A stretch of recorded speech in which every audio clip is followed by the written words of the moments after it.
সুতরাং একটি কথা আজকের এই ময়দান থেকে জানিয়ে দিতে চাই, যারা আমার কোরআনকে যারা ভাউতাবাজির কিতাব বলে, রাজনীতির কিতাব বলে সম্বন্ধ করেছেন, আপনি দ্রুত গতিতে তাওবা করে মুসলমান হয়ে আপনি মৃত্যুবরণ করেন। যদি আপনি তাওবা না করেন আপনি মরে যাবেন, মরার পরে আপনি কাফেরদের কাতারে উঠবেন। কথা বলেন ঠিক কিনা? সুতরাং আমার ভাইরা, আল্লাহর কোরআনকে নিয়ে এক চুল পরিমাণ চক্রান্ত করতে দেওয়া বাংলার জমিনেই হবে না। কথা বলেন ঠিক কিনা?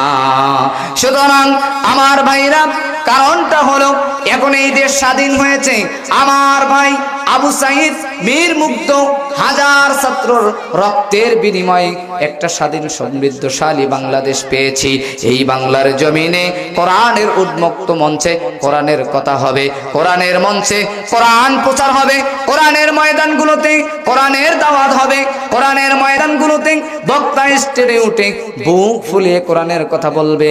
কোনো বাধা দেওয়ার সাহস কেউ যদি দেখায়, বাংলার তাওহীদি জনতা তাদের জিভ টেনে ছিঁড়ে ফেলতে কারা কারা রাজি আছেন একটু দুহাত তুলে আল্লাহকে দেখায় দেন। লিল্লাহে তাকবীর, লিল্লাহে তাকবীর, লিল্লাহে তাকবীর।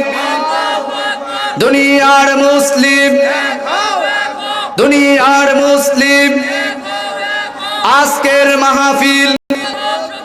সম্মানিত আমার প্রিয় ভাইরা, বিরক্ত হচ্ছেন? আসলে কোরআনের কথা, হাদিসের কথা এগুলো আমরা বলবো, এগুলোর জন্য আজকে আবার বলতেছে যে এগুলো নাকি রাজনীতি করতেছে। কোরআনের মাহফিলে কিসের আবার রাজনীতি? আমার ভাইরা, আমি আপনাদের কাছে জানতে চাই, আপনারা বলেন তো দেখি, কোরআন কি, কোরআনের ভিতরে কি আল্লাহ রাজনীতি দেয় নাই? কথা বলেন, দেয় নাই? কারণ হলো কোরআনের ভিতরে যদি রব্বুল আলামিন রাজনীতি না দিত, তাহলে আল্লাহ রাসূল মক্কার জীবনে, মদিনার জীবনে আল্লাহ রাসূল মসজিদে নববীতে বসে আল্লাহ রাসূল রাষ্ট্র পরিচালনা করে নাই?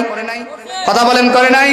সুতরাং আমার প্রিয় ভাইয়েরা, একটি কথা বলতে চাই, কোরআন হচ্ছে সেই মহান রব্বুল আলামিনের একটা মহাগ্রন্থ আল কোরআন।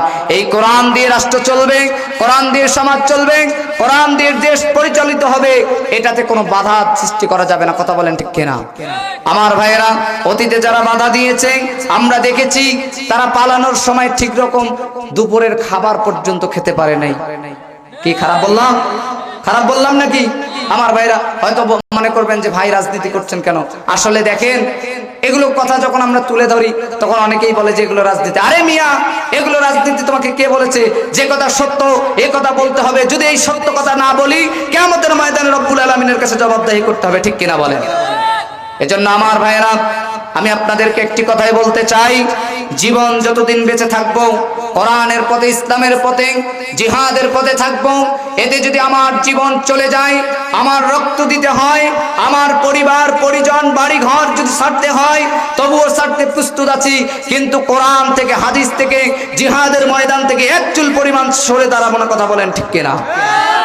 এজন্য আমার প্রিয় ভাইরা, আমি আপনাদেরকে উদাত্ত আহ্বান জানাবো, কোরআনের ময়দানে, কোরআনের মঞ্চে বক্তারা কথা বলবে, শ্রোতারা মনোযোগ সহকারে শুনবে, এটাই হচ্ছে নীতি। কিন্তু আজকে দেখেন, খুব আফসোস লাগে, দুঃখ লাগে। আমি গত পরশুদিন ফেসবুকে দেখলাম, আমার একজন পরিচিত আলোচক, উনি বলছে, ভাই আমার দুইটা মাহফিল, দিনে একটা রাতে একটা, এক নেতাকে প্রধান অতিথি না করার কারণে ওই নেতা মাহফিলটাকে বন্ধ করে দিয়েছে। নাউজুবিল্লাহ। প্রিয় ভাইরা আমার, খুব আফসোস লাগে, দুঃখ লাগে, কলিজা ছিঁড়ে যায়। 95% মুসলমানের জমিন এটা, 95% মুসলমানের জমিনে কোরআনের মাহফিলে বাধা সৃষ্টি করবে এত বড় কলিজা, এত বড় কলিজা। আমার ভাইয়েরা, বিগত দিনে ফেসিবাদ, বিগত দিনে জালিম, বিগত দিনে স্বৈরাচার কোরআনের মাহফিল বন্ধ করেছে, বাংলাদেশে ঠাঁই হয় নাই। আজও যদি কেউ কোরআনের মাহফিল বন্ধ করতে চায়, তাদেরও বাংলার জমিনে ঠাঁই হবে না। কথা বলেন ঠিক কিনা? তাদেরকেও দাদার দেশ দিল্লি যেতে হবে, তাদেরকেও দেশ বাড়ি ঘর সব কিছু ফেলে তাদেরকেও আরেক দেশে গিয়ে ঠাঁই নিতে হবে। ঠিক কিনা বলেন? এজন্য আমার প্রিয় ভাইরা, আমি অনুরোধ করে আপনাদেরকে বলবো, কোরআনের এরকম মঞ্চগুলো আপনারা সাজাবেন।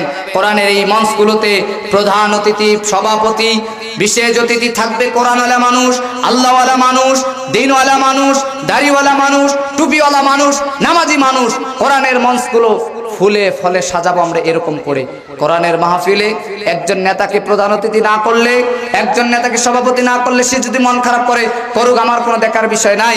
কারণ এই কোরআন হচ্ছে আল্লাহর, আর এই কোরআনের অতিথি হবে আল্লাহ ওয়ালা লোক, ঠিক কিনা বলেন? এই জন্য আমার প্রিয় ভাইরা, আমি আপনাদেরকে উদাত্ত আহ্বান জানাবো। আমি এলাকার সন্তান, আমি আপনাদের চোখের সামনে বড় হয়েছি, আমি এই মাদ্রাসায় লেখাপড়া করেছি এবং আপনাদের সকলের সাথে আমার একটা রক্তের টান আছে। আজকের এই ময়দানে যতটুকু কথা বলতে পেরেছি, আল্লাহ তাআলা আমাদের সকলকে আমল করার তৌফিক দান করুক। সেই সাথে আমি আপনাদের কাছে দোয়া চাচ্ছি, আপনারা আমার জন্য দোয়া করবেন। আপনাদের দোয়ায়, আপনাদের ভালোবাসায় আল্লাহ তাআলা আমাকে কোরআনের ময়দানে কবুল করেছে। আমি আপনাদের দোয়ায় অনেক মাহফিলে কথা বলেছি এবং আমার আলোচনা ইউটিউবে আপনারা যদি নাসিরউদ্দিন জিহাদি লিখে সার্চ দেন, আপনারা আমার আলোচনা পেয়ে যাবেন। সেই সাথেই আপনাদের কাছে একটি মেসেজ দিতে চাচ্ছি, সেটি হচ্ছে আমাদের কলিজার টুকরা নবীজিকে নিয়ে কটূক্তি করা হয়েছে। জানেন না আপনারা? জানেন আল্লাহ রাসূলকে নিয়ে কটূক্তি করা হয়েছে। আমার ভাইরা, আল্লাহ রাসূলকে নিয়ে কটূক্তি করেছে, আমরা আমাদের নিজ নিজ জায়গা থেকে আমরা এটার প্রতিবাদ করব। আল্লাহ তাআলা আমাদেরকে তৌফিক দান করুক। ওয়া মা তৌফিক ইল্লা বিল্লাহ। আসসালামু আলাইকুম ওয়া রাহমাতুল্লাহি ওয়া বারাকাতুহু।